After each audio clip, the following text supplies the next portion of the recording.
الصبح بدا من طالعته والليل دجى من وفراته. یا رسول اللہ صلی اللہ علیہ وسلم. حضرات گرامی، ایک سوال میں ساکنان موزم موہن بڑیام شکری سے کرنا چاہتا ہوں کہ ہمارے گاؤں میں حنفی المسلک لوگ بستے ہیں اور تقریباً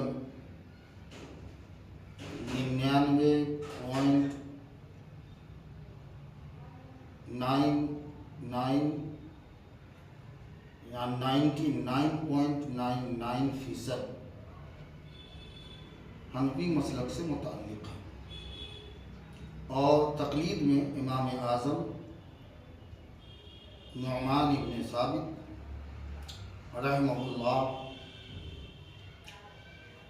ہی کے مقلد ہیں. اور آپ حضرات یہ بتائیے کہ کیا ہمارے گاؤں میں امام شافعی رحمہ اللہ تعالی کی تقلید کرنے والے لوگ بھی ہیں؟ اور اگر ہیں تو کتنے ہیں اور کون کون ہیں؟ آیا جو مسئلہ فی الحال آج کل زیر بحث ہے اور جس کے لیے سب پریشان ہیں، وہ شخص مقلد تھا یا غیر مقلد تھا؟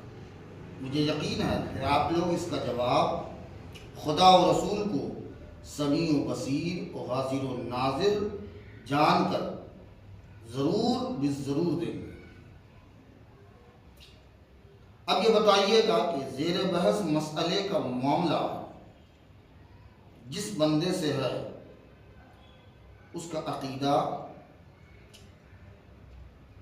آفتاب نیم روز سے زیادہ آیا تھا کہ نہیں؟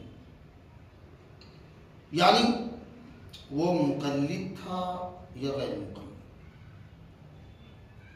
اور اگر کوئی مقلد ثابت کر دے تو فبہا، ورنہ اسے اس مقلد کے ثبوت کے لیے شرعی ثبوت دینا ہوگا یا حنفیہ بیان دینا ضروری ہوگا. اور اگر وہ واقعی غیر مقلد تھا اور تھا تو پھر یہ مسئلہ علاقائی علماء کا ہے. ان کے ہاتھوں میں ہمیں چھوڑ دینا چاہیے، وہ بیٹھ کر ایک نشست یا چند نشست میں اس کا فیصلہ کریں.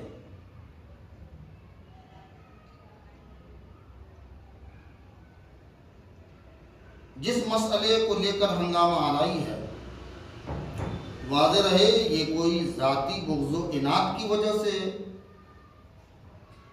کسی نے بھی کوئی بات نہیں کی ہے، اور نہ ہی کسی کو صاحب معاملہ سے کوئی ذاتی جھگڑا رہا ہو، ایسا بھی نہیں. کسی حقدار کا حق نہ دیا ہو اس لیے وہ حقدار اس بات کو زیر بحث لا رہا ہو، یہ بھی نہیں. یہ مسئلہ صرف شرعی ہے اور اسے شرعی نقطۂ نظر سے ہی دیکھا جانا چاہیے. اب شرعی نقطۂ نظر سے دیکھنے کا تعلق عوام، سماجی کارکنان یا سیاستدان کا نہیں ہے، بلکہ یہ علماء کا ہے.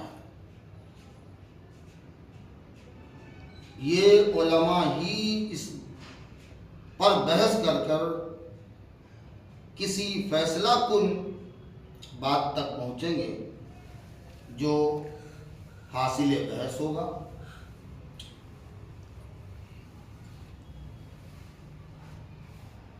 ایک بات اور ہے، وہ یہ کہ دیگر حضرات سے شاید یہ بات غالباً ہوا اور صاحب معاملہ نے کیا ہو، خیر واللہ عالم.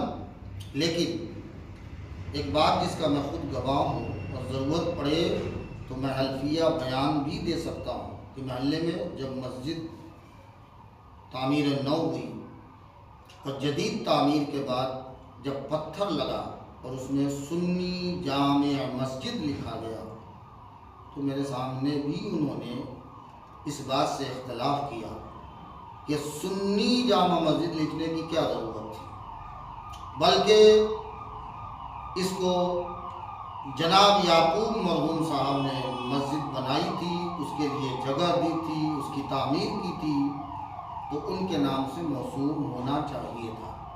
یہ سنی لکھنے کی کوئی ضرورت اور حاجت نہیں تھی۔ اب یہ لفظ سنی پر اختلاف کرنا یا اس کو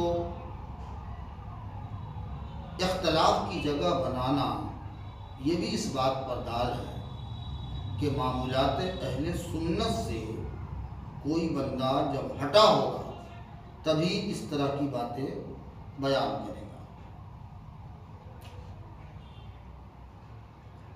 بہرکیف ہم یہ بات کر رہے تھے اور بات یہ چلی تھی کہ تقلید کا مسئلہ الگ ہے کہ مقلد ہے یا کوئی بندہ غیر مقلد۔ خیال رہے آپ کو کہ ہمارے ساؤتھ انڈیا میں زیادہ تر شافعی مسلک لوگ ہیں اور وہ رفع یدین بھی کرتے ہیں، اور ہمیں ان کے رفع یدین سے کوئی اختلاف نہیں ہے۔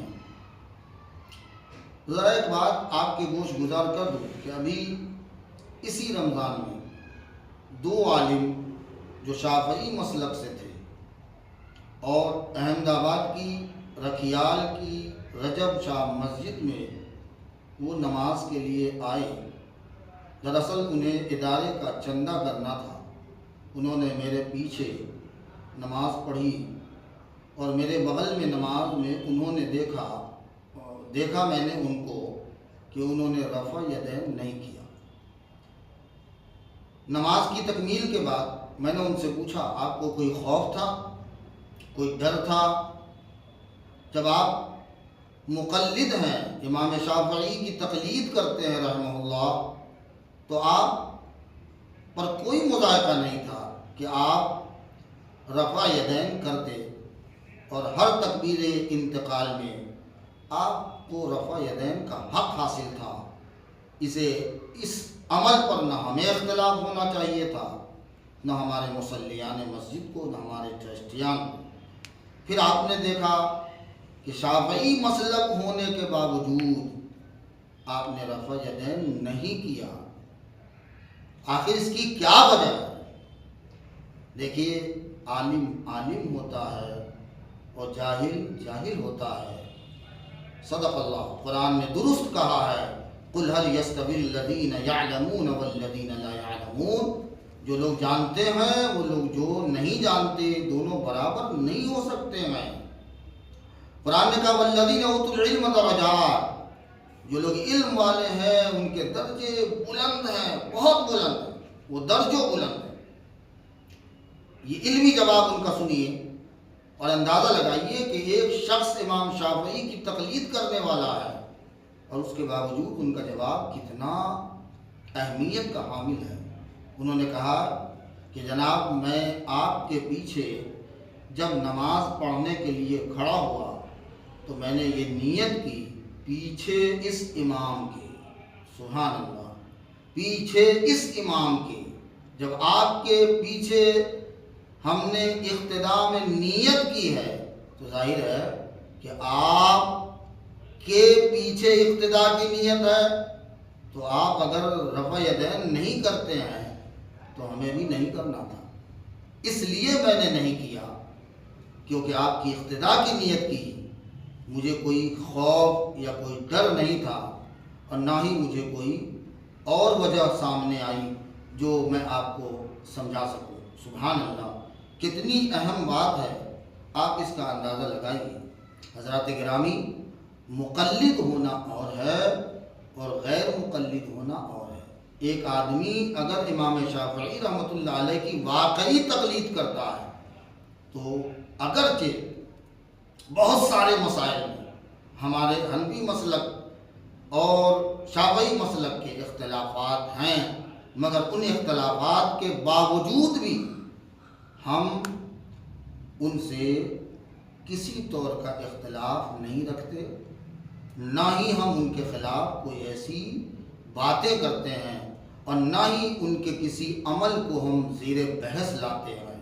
یہ مسئلہ زیر بحث اس لیے ہے کہ اگر کوئی بندہ خود کو غیر مقلد ظاہر کیا ہے اور وہ کہتا ہے کہ مجھے کسی امام کے تقلید کی ضرورت نہیں ہے، تو خیال رہے کہ وہ آدمی کبھی بھی سنی صحیح العقیدہ نہیں ہو سکتا، اور اگر وہ سنی صحیح العقیدہ نہیں ہے تو جو مسئلہ زیر بحث ہوگا وہ مسئلہ اہل سنت کے نزدیک جو متفق علیہ ہے، اسی اتفاق رائے اور اسی نتیجے پر ہمیں بھی اور ہم میں سے ہر تقلید کرنے والے مقلد حنفی مسلک پہ چلنے والے کو اسی نقطے کی تلاش ہوگی اور اسی نقطۂ عروج تک پہنچنا ہوگا، اور وہیں ہمارا آخری وہی ہمارا فیصلہ ہوگا، اور اسی پر ہم سب متفق ہوں گے،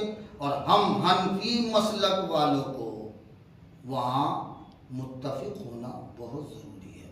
لہذا اختلاف کو بالائے طاق رکھتے ہوئے ہمیں اس بات کا خیال کرنا ہے کہ ہم مسلک کے اعتبار سے جو حنفی ہیں ہمیں سب کو متفق رہنا ہے، ایک پلیٹ فارم پر ہمیں قائم و دائم رہنا ہے۔ اسی بات کے ساتھ میں اپنی بات اختتام پذیر کرتا ہوں۔ السلام علیکم ورحمۃ اللہ وبرکاتہ۔